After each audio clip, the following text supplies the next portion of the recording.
Hi guys, this is your test 11 and it's going over chapter 16 and 17 both. And so chapter 16 is about oxidation or reduction, and so we'll have it kind of mixed in, and then of course chapter 17 we just did on nuclear energy and nuclear chemistry. So let's begin. Test 11. The first one say you have to tell whether it's oxidation or reduction. So, number one, the process iron undergoes in this reaction. And you see the reaction there? It says Fe 3 plus 3 electrons. And the 3 electrons are let off, and then it turns into iron, Fe. So what is it doing? So basically, what it's doing now, it is the iron is actually what? Gaining the electrons. So when the iron gains electrons, you have to say, is it oxidation or reduction? Well, I'll remember Leo and Ger. LEO means loss of electrons equals oxidation, and gain of electrons, Ger, gain electrons is reduction. And so since it's gaining those 3 electrons, you would call it what? Reduction. So put reduction, you'll know it's reduction. So should have put that one. So just remember, loss of electrons, just remember Leo says Ger. So Leo, loss of electrons, Ger, gain of electrons is reduction. Loss of electrons is oxidation. Le, loss of electrons, O, oxidation. Ger, gain electrons, reduction, ends with an R. Just remember, it's a good way to remember because it's hard to remember. It's pretty important that you remember that. So number 2, always occurs at the cathode. That's another thing. So you think of cathode is a consonant, and reduction is a consonant. That's how I remember. The 2 consonants go together in the 2 vowels. Oxidation, anode. O and A, and K and C and R. So always occurs at the cathode would be reduction. So involves a gain of electrons. Ger, gain electrons is reduction. Ger, gain electrons, reduction. So you could put reduction. This is pretty. See, if you know these 2 things you need to know. Leo says Ger, those 2 things, so you can know. And the other is the consonants go together and the vowels to go together when you're talking about cathodes and anodes. So those 2 things. Number 4, the loss of electrons. Leo, right? Loss of electrons is oxidation. Oh, so Leo, loss of electrons, oxidation. So number 5, always occurs at the anode. Remember, anode goes with the vowel A-N-O-D-E and oxidation. So oxidation at the anode and reduction at the cathode. Vowels go together and constants go together in those. Just to remember, because it's hard to memorize those things. And of course, they become test questions. So number 6, the process zinc undergoes in the reaction, and they have zinc and it's solid, and zinc changes to positive, and lets off 2 electrons. So it's losing electrons in that. What's the loss of electrons? Leo, loss electrons, oxidation. So it would be oxidation. As you see, the zinc had lost those electrons. So now we're going to go on to your multiple choice. Number 7. To what does the term transuranium element specifically refer? When you're talking about transuranium elements, what are you talking about? So number A, elements beyond uranium in the periodic table. B, elements produced by the decay of uranium. C, elements with very short half-lives. D, elements that can be used in nuclear weapons. Okay, we're not, of course, uranium, they did use uranium and plutonium in a nuclear weapon, so but it's not that. And they do not have, they may have some short half-lives, and some of them do and some of them don't. So it can't be C. So now it's basically produced by decay. Well, no, not really, because really they decay at different rates too. So it has to be A, elements beyond uranium. And if you look in the periodic table, those elements when we're talking about, those elements that are in the uranium group, they're all grouped. They're on the periodic table, of course. So it'd have to be A. What is the source of the vast majority of a person's exposure to nuclear radiation? Where do we get most of our nuclear radiation? If you read your book, it tells you. Do we get it from A, the medical procedures? Do we get it from B, nuclear fallout? Do we get it from C, nuclear power? Or do we get it from natural sources? Most of the radiation that we get comes from all over the place, natural resources. We get some from medical procedures, but the percentage isn't that much. And as for nuclear fallout and nuclear power, we don't get that. We don't have much of that really. So but we get them from natural sources because a lot of radiation comes, basically from all different sources that are very natural, and usually we can tolerate quite a bit of radiation in natural sources. So D, natural sources. 9. What force binds protons and neutrons to each other to form the nucleus of an atom? I hope you got this. Is it weak nuclear force? Is it strong nuclear force? Is it the electromagnetic force or the gravitational force? Those are the main forces that we have. Basically, those 4 forces are what we have in the universe. So which one would it be? Well, of course, it's going to be the strong nuclear force, because such a strong force that can hold protons. The protons in the nucleus are trying to basically they're positive, so they're trying to be getting out. There has to be something, because like charges repel each other, but there's a strong nuclear force holding them in the nucleus. So that would be B. To what does the term nuclear mass defect refer? Okay, nuclear mass defect. What is this? A, is it the mass of an individual substance or individual subatomic particles is less than the mass of an atom assembled from those same particles? Or B, is the mass of the atom is less than the total mass of its individual subatomic particles? Number C, the mass of the nucleus undergoes spontaneous changes because of the uncertainty principle. We did not talk about uncertainty principle. So, number D, the mass of the nucleus cannot be precisely determined because of the uncertainty principle. So, right away you can take off C and D. There's no way. We never talked about the uncertainty principle in this chapter at all. So, it has to be A or B. So the mass of the individual substance particle is less than the mass of the atom assembled, or is the mass of the atom less than the total mass?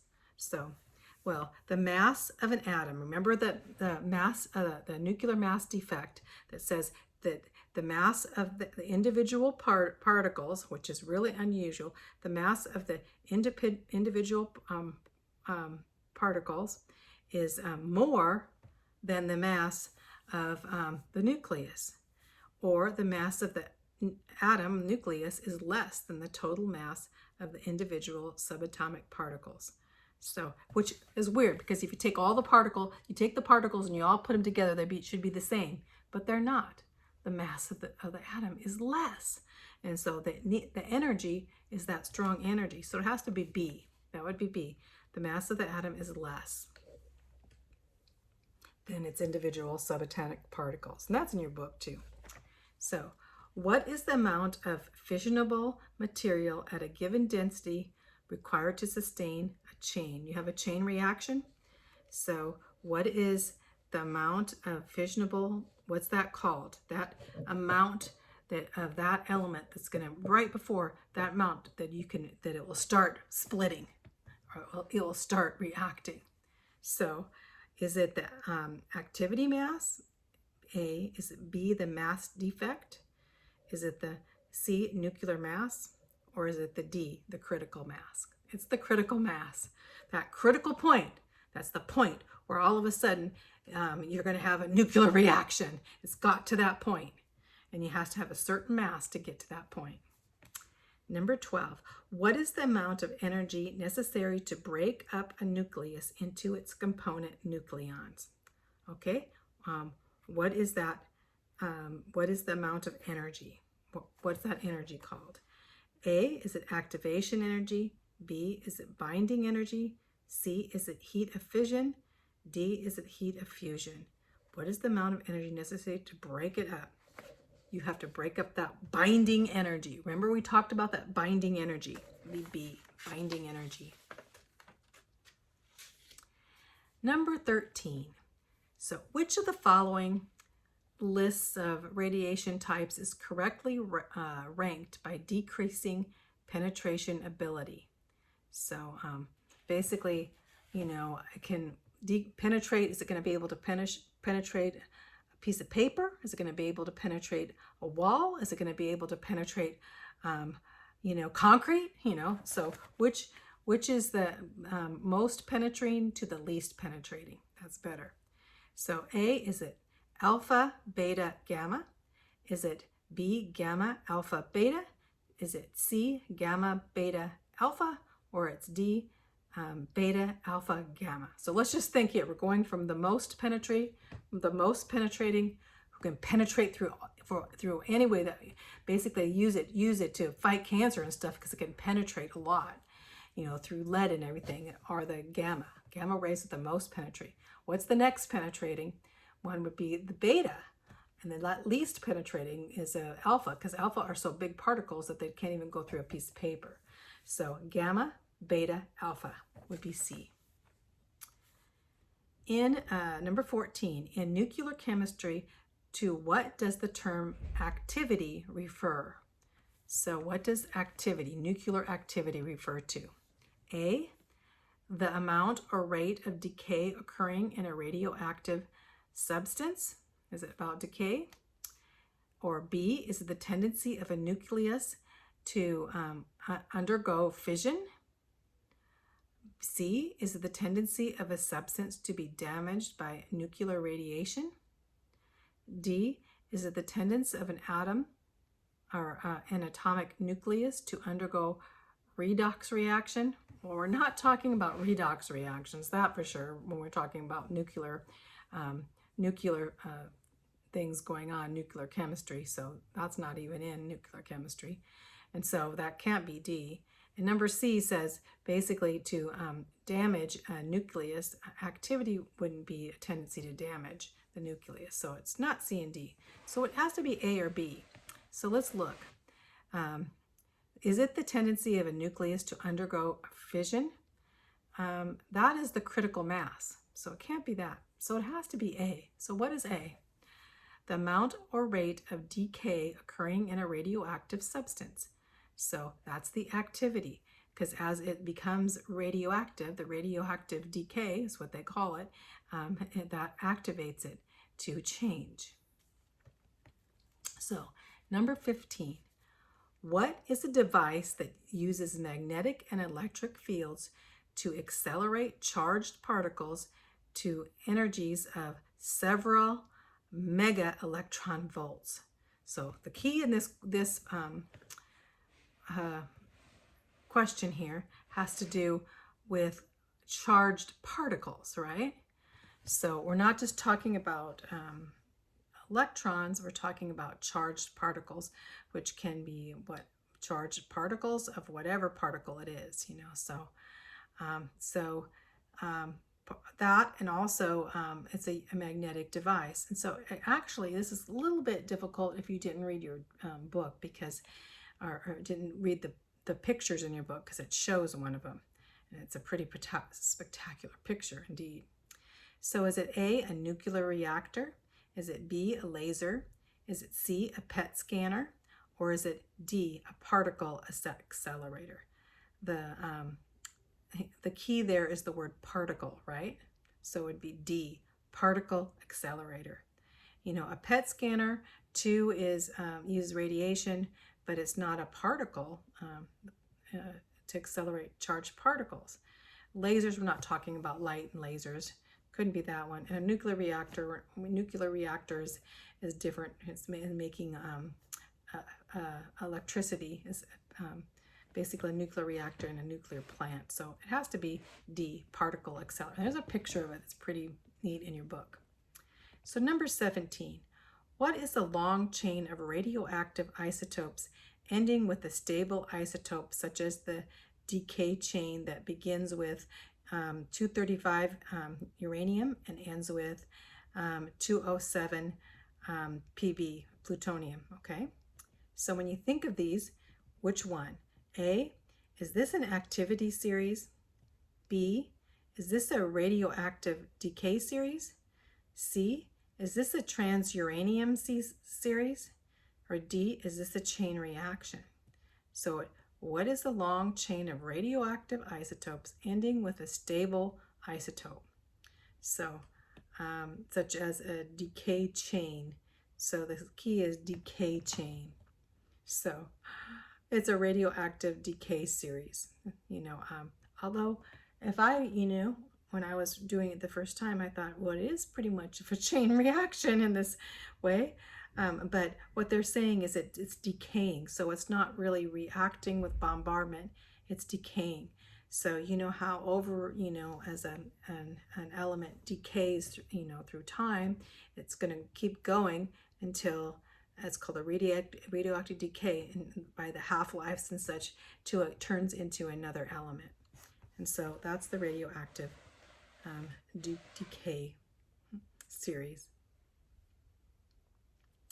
Number 18, which of the following is a characteristic of all radioactive decay? Number A, splitting a nucleus into two smaller nuclei.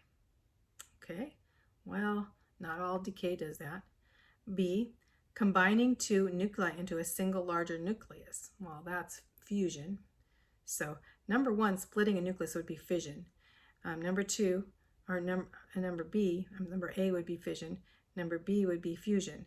So now number C says converting one nuclide to another. And number D says emitting radioactive, the key is radio waves. It doesn't do radio waves.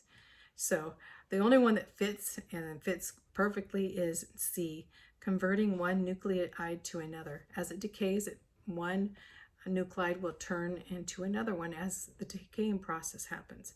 So that's radioactive decay. So the first one is fission, the second one's fusion, and the last one doesn't fit, so it'd have to be C anyway. So number 19, which of the following is not a unit of radiation exposure? So when you're exposed to radiation, they measure this, about how much you're exposed, and you can look at it on a little meter sometimes and tell, okay, I'm exposed right now to this much radiation. So number A, it is, which of the following is not? So 3 of them are. So a rad, a sievert, a Curie, or a REM.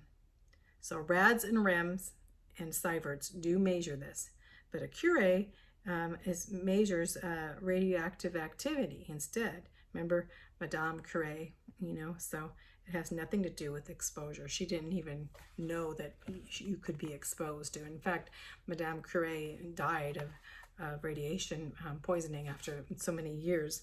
So anyway, rad, sievert, and REM are units, and Curie would be the one that's not. So you circle number C. Number 20. In nuclear chemistry, which of the following units can be used to measure the activity of a substance? Okay, again, we have now the activity of a substance. So we have sievert, we have becquerel, we have Roentgen, and we have Gray.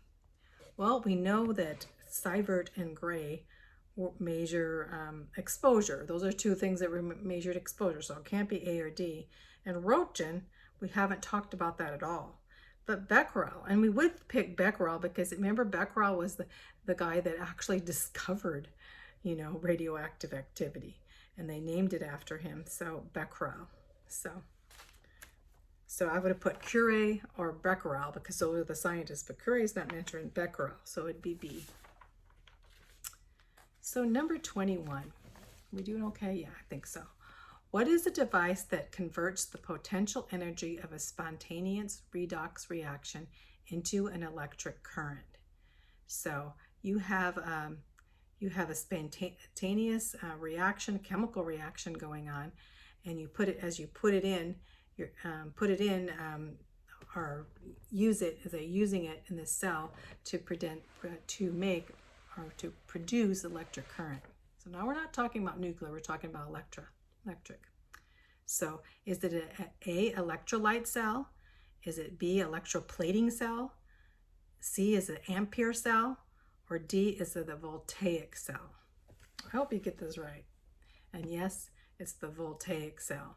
Now you could think it could be electrolyte cell, but really when you're talking about potential energy of spontaneous, you're making it happen. In a voltaic cell, of course, you're putting together and you're making this happen, electric current flowing through. So voltaic cell. Number 22. In electrolysis, what is an electric current passed through a solution to accomplish? So we're talking about electric now, not nuclear. In electrolysis, what is that electric current passed through when it's a solution to accomplish? Number A, to accelerate a spontaneous redox reaction. B, to bring about a non-spontaneous redox reaction. C, to measure standard electrode potential. D, to initiate an activity series. So you're going to, with the electrolysis, and you're going to go through electrolysis and put it into this electric current to make electric current through this solution, and it looks like electrolyte cell. So the two that it looks like is like accelerate a spontaneous. Is it spontaneous or non-spontaneous? Is what they're asking you. Those two things. And if you're spontaneous, means it's just happening on its own. Like that's very spontaneously. That just happened by itself, you know. And non-spontaneous would mean you made it happen. So it says in electrolysis, what is an electric current? You put the electric current in, so it's going to be non-spontaneous. So like lightning didn't hit it or something. You put electric current in. So B, bring about a non-spontaneous redox reaction. That means you put that electric current so that the redox reaction would occur with that electric current. You made it happen. So, and you do that in voltaic cells too. So voltaic cells are a little bit different in the way the cell's organized and such. But here we're talking about the specific reaction of electric current. So number 23, a list of metals arranged by their relative ease of oxidation is called an oxidation series. No, I never heard of an oxidation series. So what is it? We call it an activity. The list of metals arranged by their activity, right? So it would be activity series. So that's a little harder, but just have to remember all activity series. Number 24, a type of nuclear reactor that produces more fissionable fuel than it uses is called a breeder reactor. A breeder means it's making more than it uses. Yes, that's the name for the reactor, breeder reactor. Number 25, the flow of electric charge through a substance is called electric current. True, that one's an easy one. Number 26, in a redox reaction, the substance that causes reduction is caused by the oxidation agent. Reduction is caused by the reduction reaction. The substance that causes reduction is the reduction agent causes reduction. So it's false. It would be the reducing agent. So the reducing agent causes that. Number 27, forming a thin coating of metal on an object by immersing the object in an electrolyte solution and applying electric current is called what? Is it called electroplating? Yes, it is called electroplating. Remember the spoon there, and they did the electroplating of the spoon with the coating on the metal? Yeah, so that's true. 27. Number 28. A substance that dissociates or ionizes in water to produce ions that can conduct an electric current is called an electrode. No. What's it called? We had this question before. When you put ions in water, like drinking Gatorade, you're drinking electrolytes. So number 28 would be false. It would be electrolyte. Number 29. The greater the activity of a radioactive substance, the shorter the substance's half-life. So the greater activity, the shorter has greater activity, right? And this greater activity can be more dangerous because it has greater activity, I guess.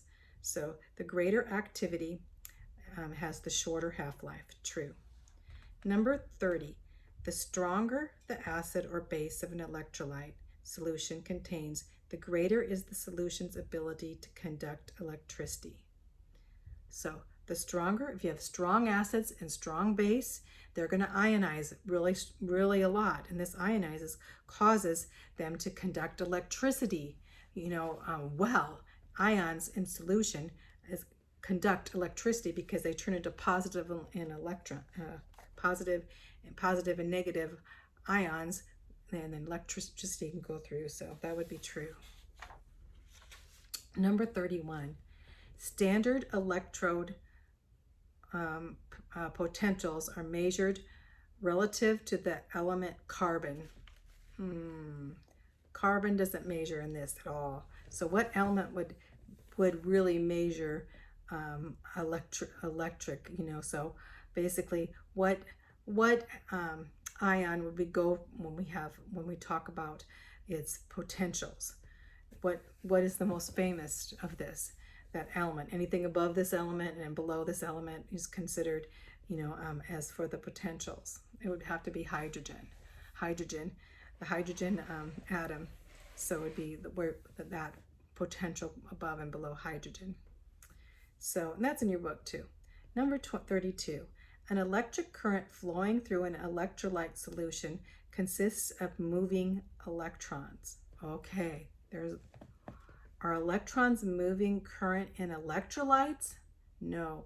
Electrons are moving in metals when you conduct electricity through a metal, but not through electrolyte solution, because the electrolyte solution is going to have ions. So false. An electric current flowing through an electrolyte solution consists of moving electrolytes, which are called ions. So false.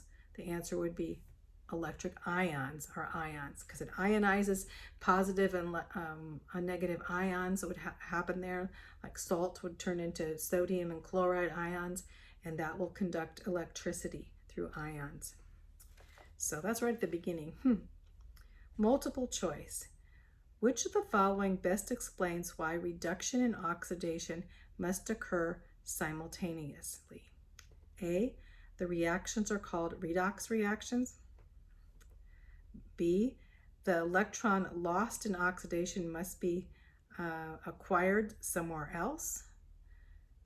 C, the reducing agent must be oxidized. I don't know if I even put D down, but anyway, must not be important, but it's on your test, I guess. So which of the following best describes why reduction and oxidation must occur simultaneously? Because when we're talking about oxidation and reduction, when we're talking about this, we're actually talking about electrons that are lost and gained. Remember, Leo, lost electrons, oxidation, and then onto the reduction would be GER. Leo says GER, gain in electrons are reduction. So anyway, so we're talking about B, the electrons lost or gained in number 33. So number 34, what is the missing product in the nuclear equation? Okay, so you're looking at this equation there, and I'm not going to go over the whole thing, you know, so we're going to say what is it's 241 over 95, and it's 4 over 2 helium there, and then there's a blank, and then there's 2 over 1 neutron. So we know the number has to, both sides have to equal the number. So the number 241 plus 4, but we have 2 neutrons on the other side. And so really it's 241 plus 2, because we already have 2 neutrons. So 241 plus 2 would be 243. So we know it has to be 243. Now let's look at the bottom number of the atomic number. It says 95 plus 2 is going to be 97, right? Because it's going to have to change to 97. So the answer has to be 243 over 97. So you'd have to pick A. Now we don't know what BK is, but it's 243 over 97. The other ones are 293, 245 over 97. So it'd have to be 243 over 97, which is A. Number 35, what is the oxidation number of Mn in KMnO4? You know, so you have to add these up, give them points. First of all, we could put down as K, you know, I put down +1, and as, because K is an ion with 1 ion, and the oxygen, of course, is a -2 times 8 is 8. So -8 plus, has to add up, the Mn has to add up to equal K plus Mn to equal -8. So Mn is going, looks like it has to be 7, right? Because basically to add up, to equalize -8 and an 8, it'd have to be 1 plus what equal 8, and so it'd have to be 7. If you just fill these in, you look and say, if potassium is 1, then Mn's got to be 7 and then it will equalize a -8 because it has to add up to 0, -8 and that number to 0. Number 36 I had a hard time with, so you can actually, you know, let's see if I should go on. You know, I'm going to stop there and we're going to finish the rest in the next video because we're going over time.